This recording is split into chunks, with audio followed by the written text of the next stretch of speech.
You're a wizard, Harry. It does not do to dwell on dreams and forget to live.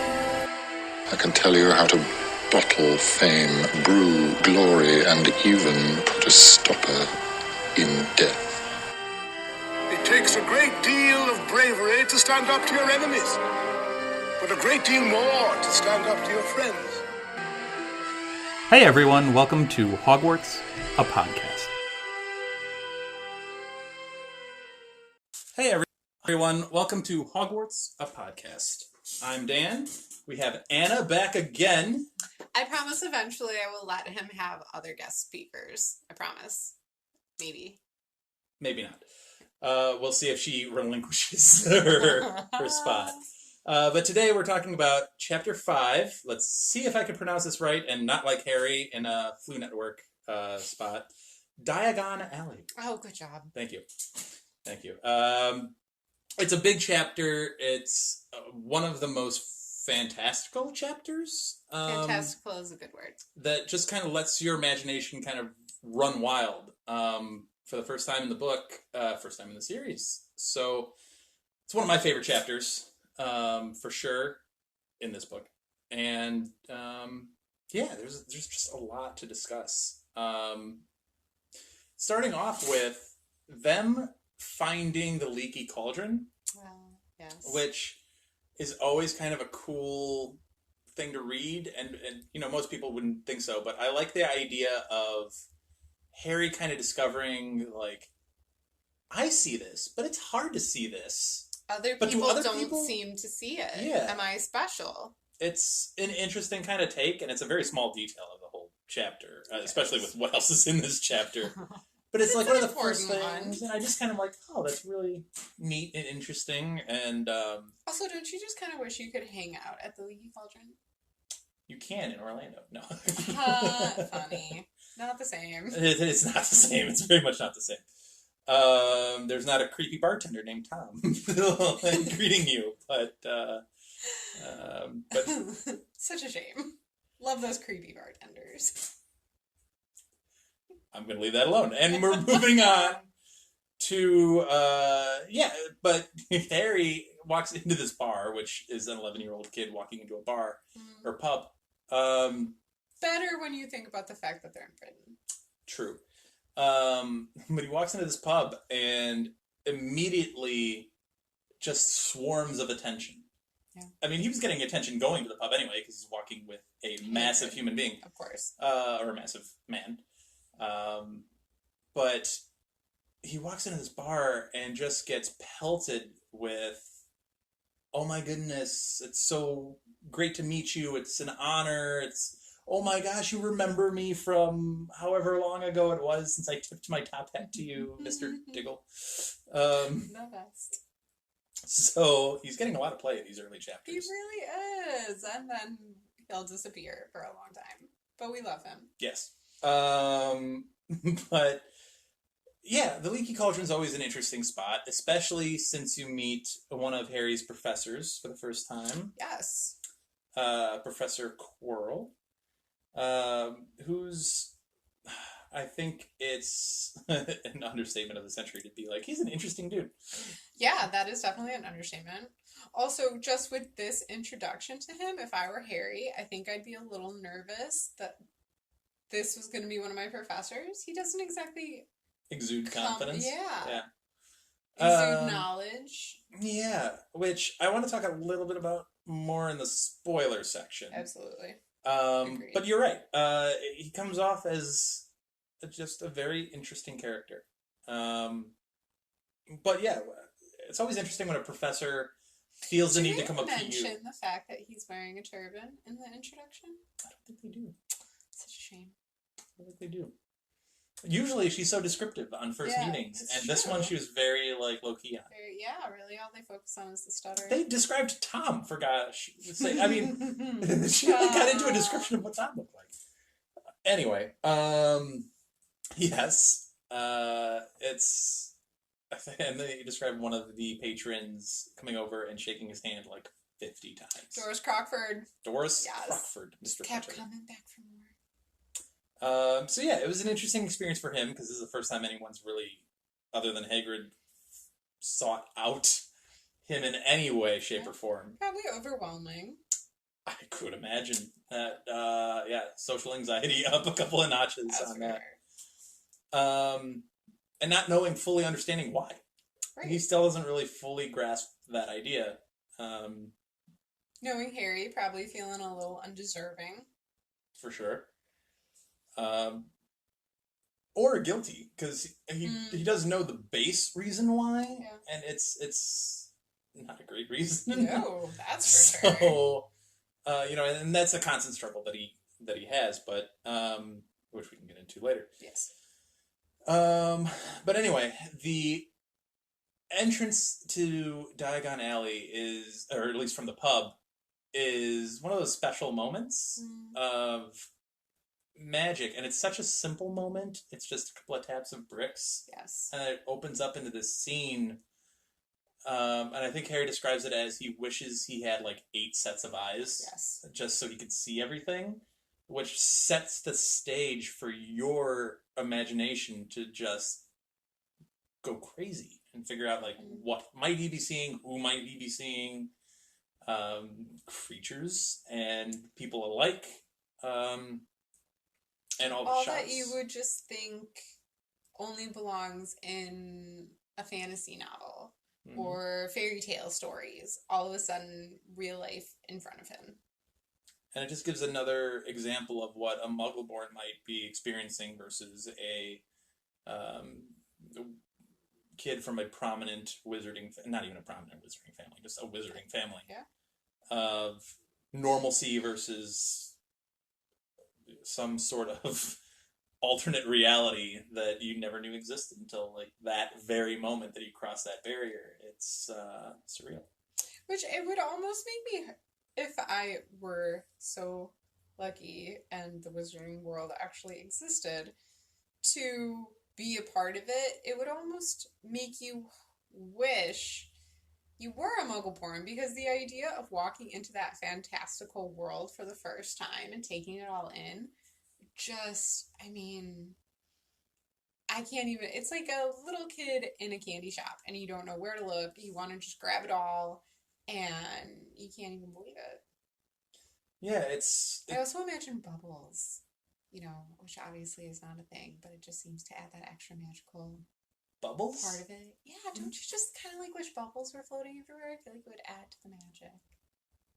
I have never once thought of bubbles, but I could see where you're going with it. Thanks, appreciate it. I got you on that. I got you. I'm not gonna leave you hanging. Thanks, friend. Yeah, I got you. All the different stores, which JK does a really good job of kind of going in and out of. Yeah. Because you really don't need to. No, but it's kind of fun to just like almost name drop them. Yeah. To add in that extra little element of fantasy. She describes a lot of them very, very well, like the potions emporium or something like that. Mm-hmm. No, the smells, emporium is the owl. What's the potions one? The apothecary. Yes. The smells and the sight of the colors of the different ingredients and things like that she describes in it. The bookstore, all the different books, and that the ones that have nothing in them. That are just invisible. Great. Yes. That's brilliant. Yeah, it's such a good description that feeds that imagination of the reader and really locks you in. I think it's of the chapters that we've read so far, I think it's her greatest sample of writing. Yeah. Where it just locks you in to this world. Maybe even the first time you as a reader are kind of wishing you were in that place, like wishing it was real, wishing you could walk down those streets, which you can in Orlando.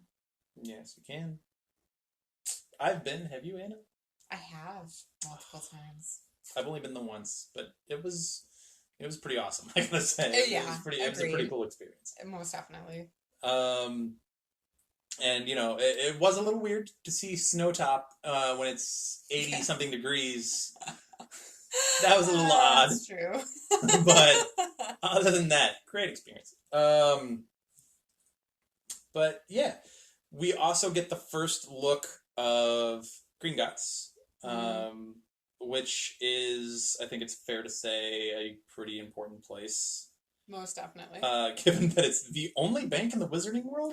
Which, yeah, I was thinking about that. How believable is that? Are we really saying that people from all over the United Kingdom only have this one place to store their money? I mean, we can get in a little bit more to that in the spoiler section, because I have answers that aren't exciting. Appropriate for this portion. All right, sounds good. But it might be a fun discussion. But yes, no, that's one of the first things I thought too. Is like, is this really the only bank? How could that possibly work? Yeah. It's one bank in an entire country. Like if I live like up in Wales or something, I don't want to have to Scotland? come down to. Like don't even go there. I have to go down to London to do my banking. Yeah, that seems slightly inconvenient. But I'm too lazy for that. With the massive size of Gringotts, and the types of vaults that they have there, where I mean, it provides an extra level of security, or safest place on earth, 10 levels of security, or 100 levels of security, depending on how far you go into this thing. Or how old a wizarding family you are. Yes, and how well off you are, and all of this good stuff. So it's a fascinating, and this is, I think, the first real interaction that Harry has with a magical creature. Yeah. Who's sentient, and yes, I know, no, it was good. I just wasn't expecting it. You weren't expecting me to use a word. Awesome. An intelligent word. It's fine. Oh, an intelligent word. That was it. Thank you for that. You're welcome. Yes, the first sentient creature that Harry meets in the Wizarding world, who's quite gifted in magic themselves. Yes. And I like the little poem that J.K. writes about the it's a threat. It's a very vivid. It's a very very straightforward threat about what might happen if you decide. That will happen. Yes. If you try. If you try and steal anything, whether it's in Vault 1 way down at the end, or Vault whatever they're up to now.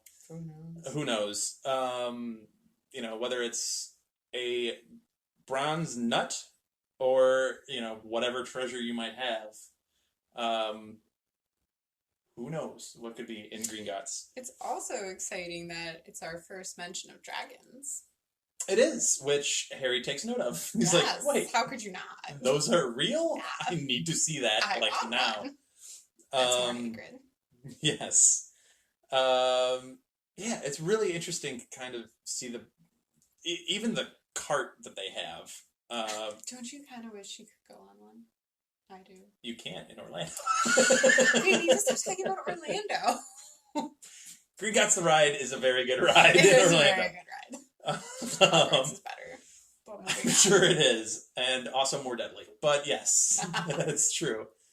But we meet Griphook the Goblin, who takes us down this roller coaster of transportation down to the lower vaults.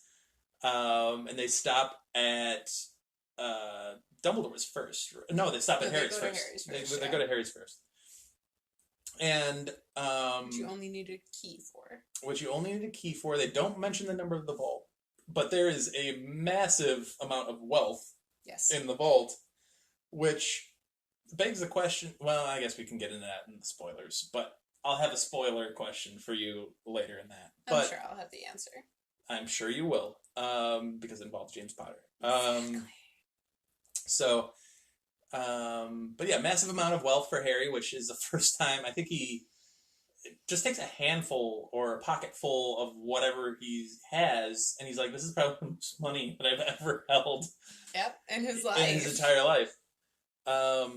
Which is, pretty substantial. I do like how, and this is definitely trivia questions for all of you Harry Potter trivia nuts out there, but the breakdown for what the, I guess, exchange rate between the coins is. It's like a galleon equals 17 sickles, because 17 is a nice round, even number. Easy to divide. And then 29 nuts go to a sickle. Yep. That's very, like, why couldn't it just be 30? It's very wizarding, though. The wizarding world doesn't really make anything easy. That provides for such difficult math. Yeah. Like, way tougher than Dudley math. Do they do math in the wizarding world? It's not like it's subject. I don't know, they just say, like, hey, this is going to be 17 sickles and 7 nuts, and then that just, like, flies out of, like, I don't know how that works. They don't have credit cards, do they? I can't imagine. No, I'm sure they don't. That's much too modern for the Yes, wizarding exactly. world. So it's like, okay. Whatever. Anyway, that's a side tangent for you. But it's a really nerdy one. It's a nerdy one that will show up at Harry Potter Trivia. Pro tip. Make note. Anna and I have done a few, and that question didn't come up once. So, so there's that. I know my first impression of reading about Diagon Alley was just awe and amazement, and being like, I am in on this. Yeah. I really just wanted to go to the bookstore. Flourish and Blast. You know what was interesting in this one is Madame Malkin's, the robe shop, had a really interesting and poignant scene with an unnamed student. Yes. And it is actually a pretty important scene. It says a lot about that future, that student, and it says a lot about Harry. If you've read the series already, join us for spoilers when we talk about this. But yeah, it's an important interaction. It's the first interaction Harry has with a kid his age. Yeah. With magical abilities. So he gets a taste of that world. Not a great first impression. Considering the kid kind of slanders Hagrid pretty good. Hardcore. Yeah. Slanders Hufflepuff a little bit. It also says a lot about Harry in that moment, because Harry, like, it kind of shows how proud Harry is. He didn't want to admit to the student how much he didn't know, which is probably why he let that student slander Hufflepuff, as you were about to mention. Yeah, it's an educational experience for Harry, just learning how much he doesn't know about Quidditch, about the Hogwarts houses, about how any of this works. He should have taken note how Hufflepuff. It's probably the only time in the entire series I agree with the unnamed student. Oh, that's ridiculous. Just saying. We'll get into Hufflepuff slander later. Later in the books. But yes, this unnamed student does not like Hufflepuff. Thinks he is going to be in the Slytherin house. Doesn't mention the other 2 houses, I don't believe. No. So Hagrid has to explain those, I believe, later on to Harry. Yeah. So we get a little sneak peek at 2 of the houses. But that's an important interaction, and the other important interaction takes place at the wand shop. That's a big one. It's a massive one. Yeah. Ollivander kind of comes off a little creepy. Does he not? Just a little. A little weird. Oh, yeah.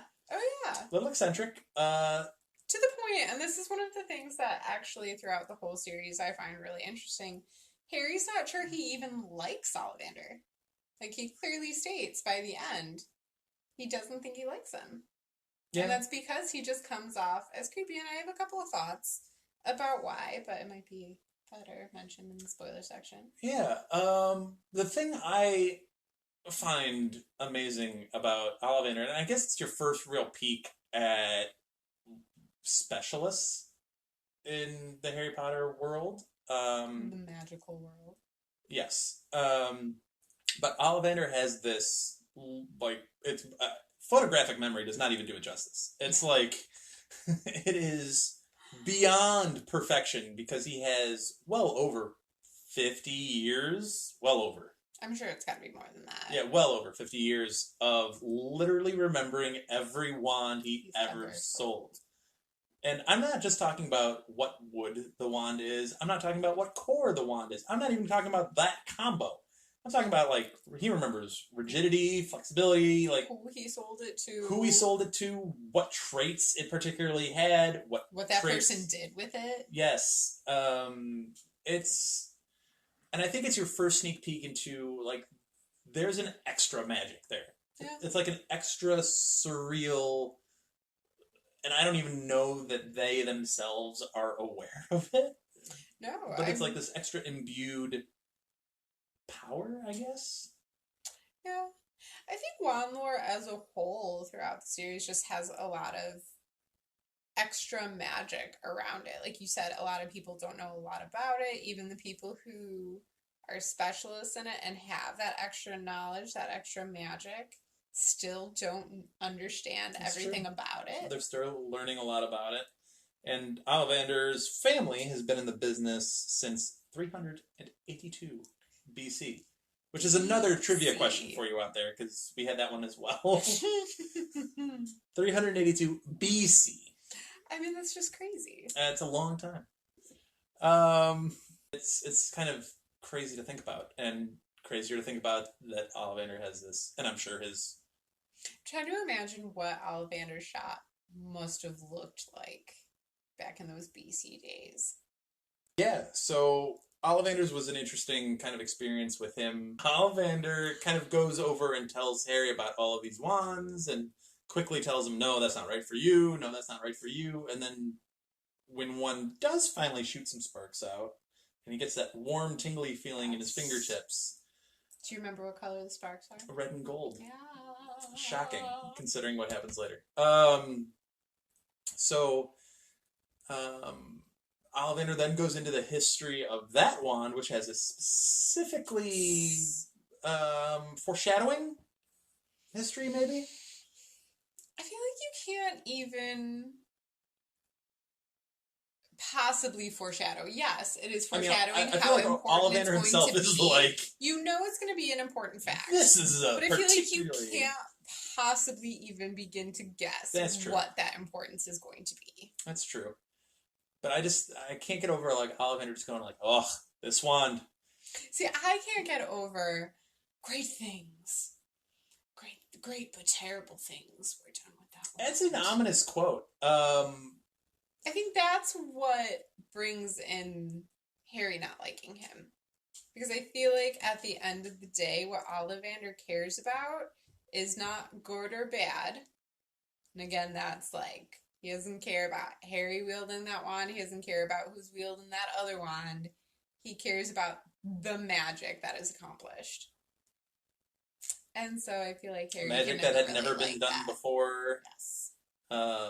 Like, objectively, Impressive, an accomplishment. Powerful magic, yeah. Which is the great part. But yeah, terrible things. So, and now you made Harry feel terrible that his wand is now associated, even tangentially, with the wand that killed his parents. Yes.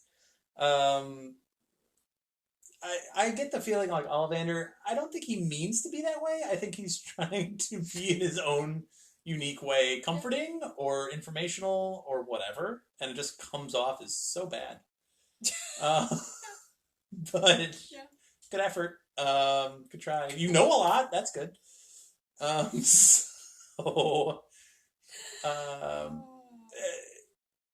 Needless to say, it's a very action-packed, full day in... Yes. We haven't even talked about the fact that Harry gets his first friend from Hagrid. Yeah, I love this because I also have... One of my first memories of Harry Potter was like, I really want a snowy owl. It's a good first memory. I really want one. They're awesome. They are. I mean, just forget Harry Potter. They're just really cool. They're a really cool animal. Just saying. They're beautiful animals. They are beautiful, yes. But, yes, the fact that they're in... So, I mean, obviously, you get the choice. You have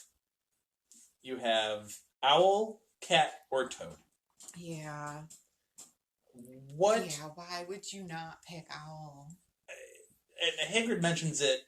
It's well, I guess he mentions it in a context of it's trending right now.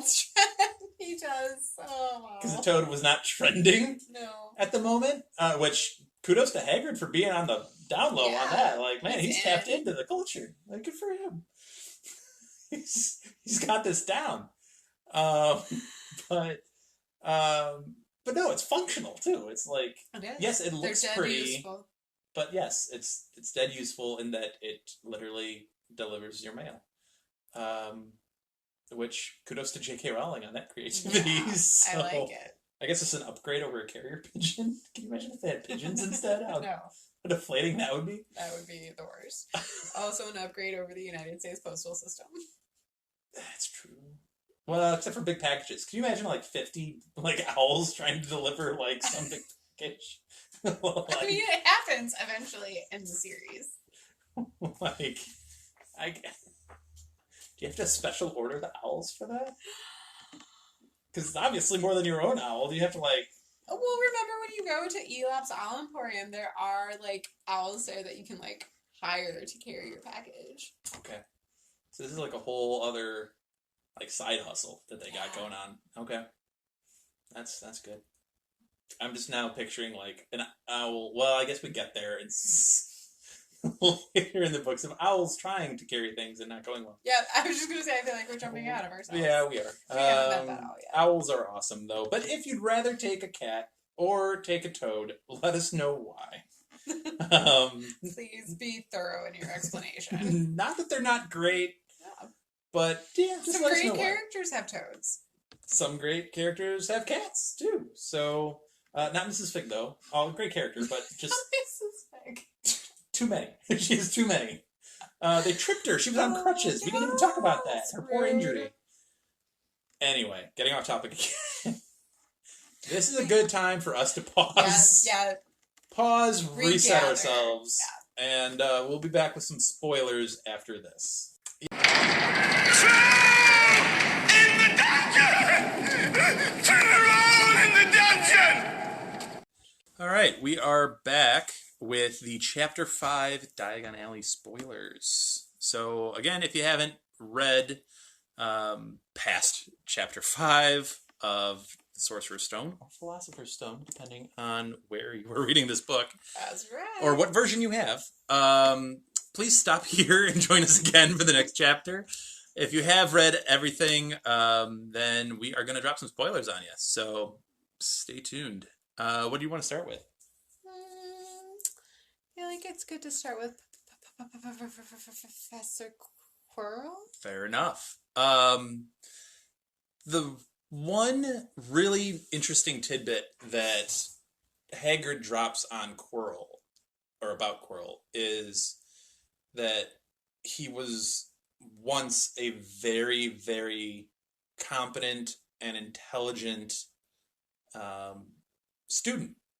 When he was going through school, teacher, and then he took this time off and went to Eastern Europe, right? The forests in Eastern Europe.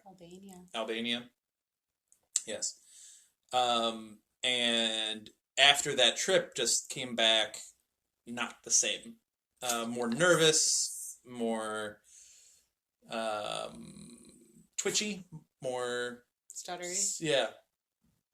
And I thought it was interesting because it's something that I forget about, because you think of Quirrell and you think of the stammering, nervous wreck that he is all the time, and you don't ever think of him as being an actual academic, an actual competent wizard who knows what he's talking about, and kind of makes you wish you could have known him a little bit before.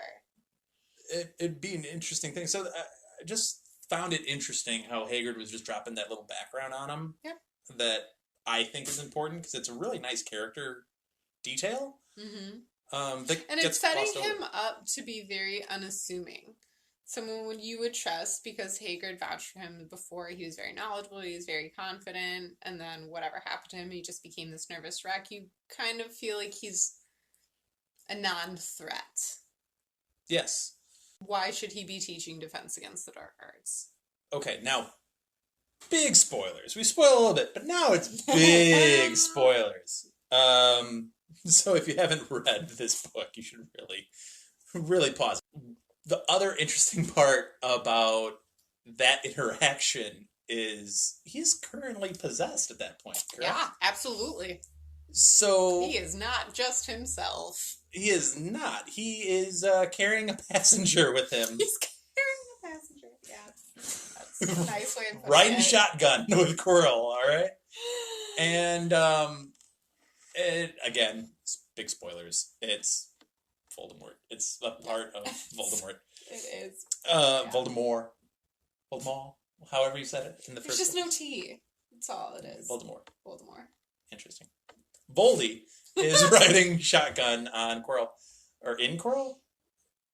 Whatever. In Quirrell. He Yes. is possessed Quirrell. Anyway, to my Also, point. famous favorite spoiler about the fact that Quirrell is carrying around Voldy. Fred and George basically throwing snowballs at Voldemort. It happens in this book. I love it. Anyway. I admire greatly the low-key nature of Voldy in this because he's literally... He's there the whole time. He's shaking hands with the one that led to his downfall.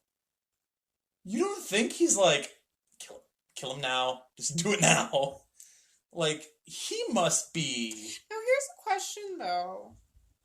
Has he actually possessed Quirrell by that point? Because, again, spoiler, at the end of the book, when Quirrell touches Harry and he is possessed, Voldy is sticking out of the back of his head. Oh, that's true, he burns a little bit. And he can't stand to touch Harry. It literally kills him. So, is Quirrell possessed? Is that why there's no mention of the turban? Is he maybe not wearing it, and he is maybe not... Hey, folks, this is a spoiler section, and we don't remember the exact answer. So read along with us when we find out and go, oh yeah, well, duh. Okay. Fun times.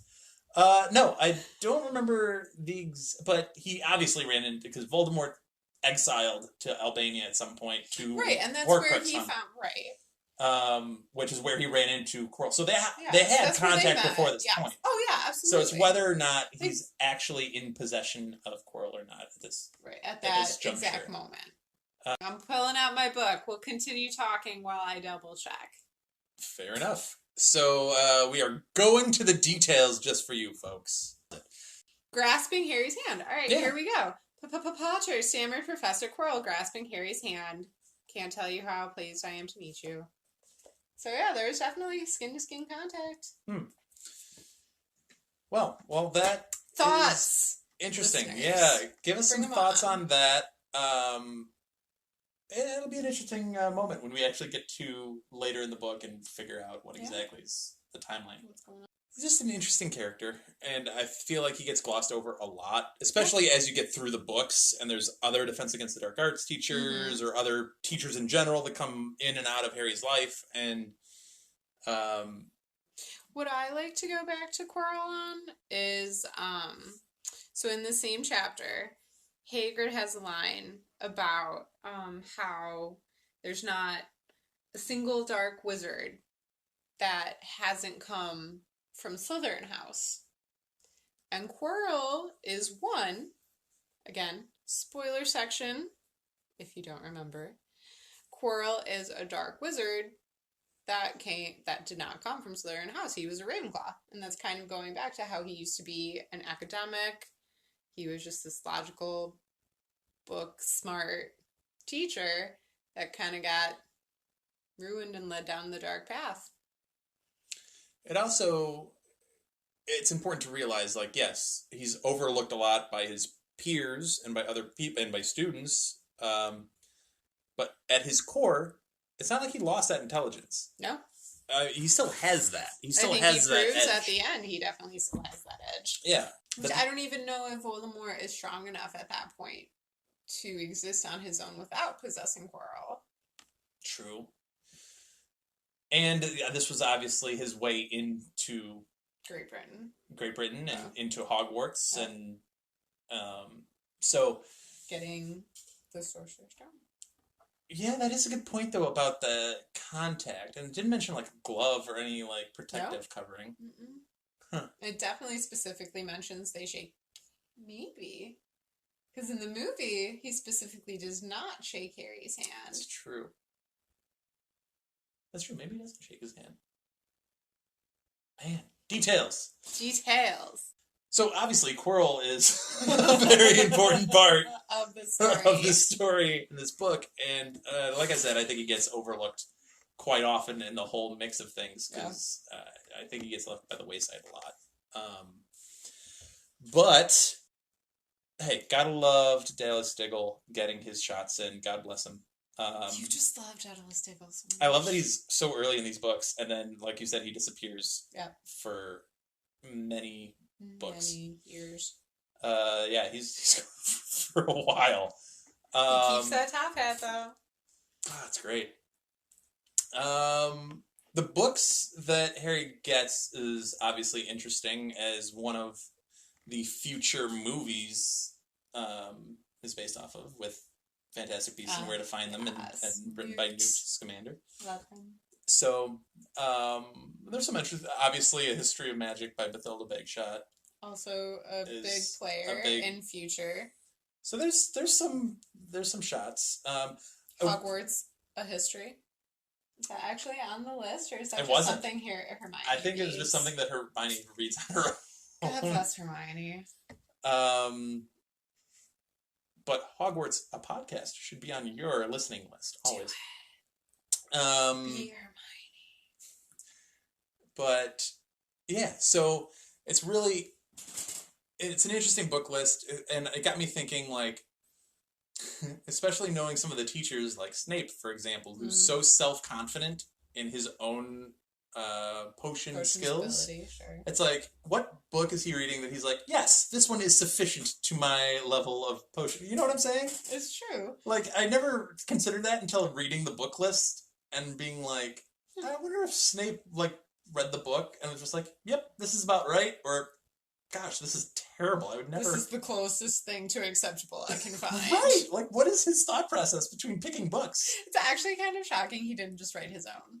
I know, right? But, yeah, whatever.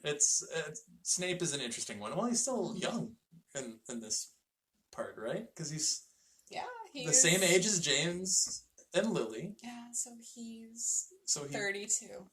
Very young. For a professor at Hogwarts. And he's been a professor there for a minute. He has indeed. He has indeed. It's not like he just got the gig. So, I mean, that's impressive. And, hopefully you've read the entire series, and you know why, going back to Dumbledore pulling strings on a lot of things, why he's keeping Snape so close. And why he's keeping Snape as the potions professor instead of other. Indeed. Which makes you wonder, like, man, Dumbledore must be a vindictive dude. Oh, totally. Totally. How many of these people does he have, like, vendettas against, where he's like, I need something bad to happen to you? I mean, spoiler, Chamber of Secrets, Gilderoy Lockhart. Except that makes me sad, thinking, why did he give Lupin the job then? Because he knew he couldn't last anyway. Rude. Lupin he's never going to be able to last. He could have in a better world. I love Lupin. Werewolf, spoiler. Werewolf, like... That's a delayed spoiler alert. I love him. That's an aggressive issue. I love him. He is my second favorite Marauder. I love Lupin, but, well, you only have 4 of them. So, I mean... know. He's in my top 5 favorite characters. He better be in your top 3, I'll tell you that much. Jerk. I just think it's rare for a person to appreciate Lupin more than Sirius Black. Fangirls out there love Sirius Black. Am I wrong? No. She answered her own question, but feel free to answer it anyway. If you are a girl and you hate Sirius Black, let us know. I didn't say you hate him. Stop putting words in my mouth. Moving on. Okay. Well, he's clearly a distant third but I'm hoping he's a distant third from fourth. That's for sure. So That's for sure. okay, at least we're on the same page there. Folks, we will have Anna again for sure talking about Marauders because it's definitely her thing. So yes.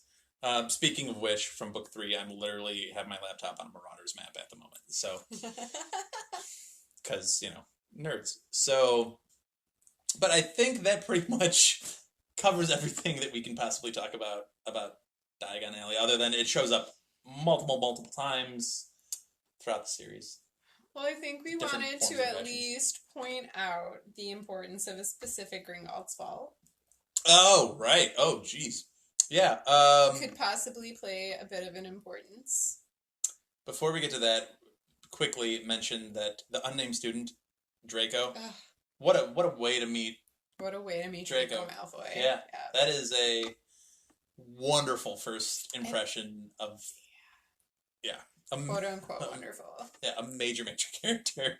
Again, the introduction of Draco Malfoy, only time I'll ever agree with him in the series. I don't know why she has such a vendetta against Hufflepuffs, which we will discuss in much more detail as soon as we can get a sorting ceremony going on here soon, which a couple of chapters away. Let's do it. But we'll get there and it'll be fun and we might throw down, but that's fine. So getting back to what she was saying about Vault 713, the Dumbledore Hogwarts Vault? Unclear of which it is. Actually, it could also be a Flamel Vault. Spoiler.